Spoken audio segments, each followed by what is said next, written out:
Et bonjour à tous, bonjour à toutes. J'espère que tout le monde va bien, que vous passez un bel été et que vous vous reposez. Donc je vous présente enfin le die Tim Holtz. Voilà, pour la marque 6X. Donc c'est ce petit dragon sur lequel j'avais flashé, je vous l'avais présenté sur Instagram il y a quelques temps. Et aujourd'hui je vous fais le tuto de la carte. Donc oui, il est vraiment très très joli. Donc là, ils ont choisi de faire un dégradé de vert. Voilà, donc moi je n'avais pas bien évidemment les mêmes couleurs, donc j'ai fait un autre dégradé de vert, je vais vous le montrer. Et franchement, ces dies, ils ne sont pas donnés, mais franchement, les personnages, c'est un rendu vraiment magnifique. Donc voilà, donc ça se présente comme ceci, donc vous avez la petite feuille avec les indications, le personnage, le nombre de matrices, là il y en a 9. C'est emballé dans une petite pochette plastique, vraiment super, une enveloppe. Vraiment solide, robuste et dans laquelle vous avez tous vos dies à l'intérieur. Hop, qui sont de nouveau emballés dans une petite pochette plastique. Voilà, donc vous avez plusieurs formes, vous avez les grands motifs du ventre, vous avez la tête, vous avez les tout petits modèles pour les yeux. Voilà, et une fois découpé, ça nous donne ceci. Vous voyez des modèles comme ceci, avec des tout petits éléments. Hop, vous voyez vraiment des petits éléments. Et alors le plus rigolo, c'est, vous voyez ce point-là, c'est tout simplement l'intérieur de l'œil.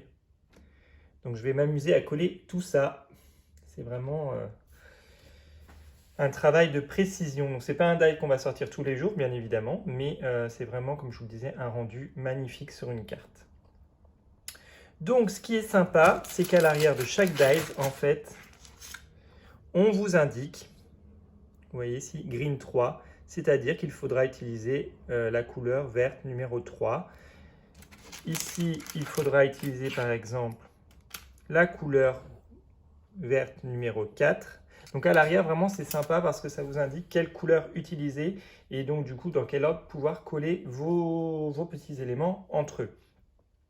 Si vous n'avez pas de vert, bien évidemment, vous pouvez faire avec un dégradé de rose, un dégradé de bleu, un dégradé de violet. Enfin voilà, voilà, vous réalisez votre petit dragon avec les couleurs que vous souhaitez. Voilà. Ensuite, sur chaque partie, donc ça c'est la base, vous avez des démarcations. Si on va la verra bien ici. Ici, vous avez une démarcation.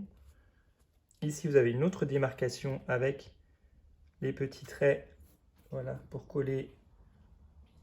Vous voyez, celui-ci va là. Vous avez les traits, en fait, pour superposer à chaque fois vos éléments entre eux. Donc, c'est vraiment très simple. Vous voyez, il suffit juste de poser à chaque fois les uns sur les autres.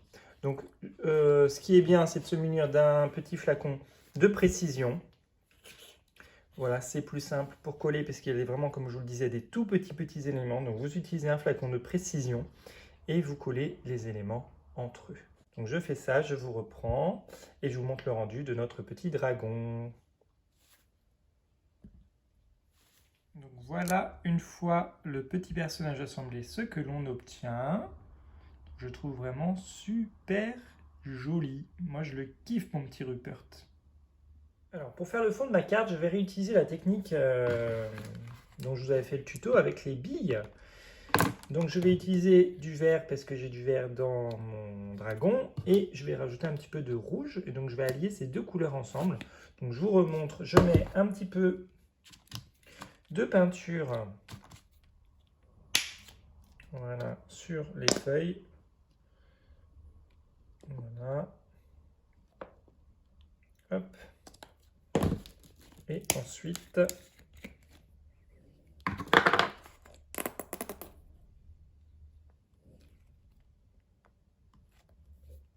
voilà,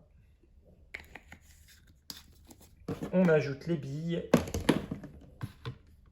voilà, dans la peinture, et on vient tout simplement faire rouler nos billes, voilà, le long des feuilles.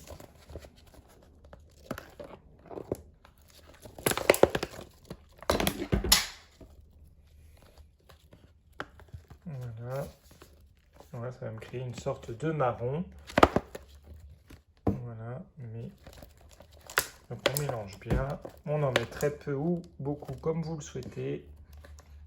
Voilà.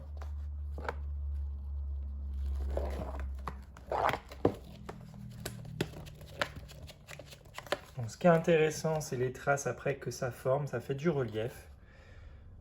Voilà. Et puis c'est une activité qu'on peut aussi faire avec des enfants, ça leur plaît beaucoup. Donc voilà, donc vous faites ceci jusqu'à temps que voilà, le fond vous convienne. Et voilà, ma base est sèche comme vous le constatez. Donc j'ai pris une base texturée de 12,5 par 16,5. Et ici donc je vais venir couper 12 par 16. Je vais venir coller ici et ensuite par-dessus je mettrai Rupert. Voilà. Hop, je mettrai ensuite Rupert par-dessus et je mettrai un petit sentiment. Voilà, et je vous montre le résultat. Vous voyez, il n'y a rien de sorcier, hein, c'est juste du collage. Et il suffit juste de faire un fond original parfois pour changer du papier ordinaire. Et ben voilà, je fais ça, je vous reprends. Et voilà le résultat, j'adore vraiment beaucoup. Donc j'ai mis le sentiment Hello parce que notre petit Rupert, ben, il n'est pas français. J'ai mis des demi-perles jaunes, j'en ai mis 3. Et j'ai tout mis en relief. Voilà, moi j'adore beaucoup le résultat. J'adore le résultat, c'est sublime. Donc amusez-vous avec vos billes, faites de jolis fonds, créez des ATC, créez des cartes. Enfin voilà, n'hésitez pas à me montrer. Voilà, je vous fais de gros bisous en attendant et portez-vous bien. À très vite.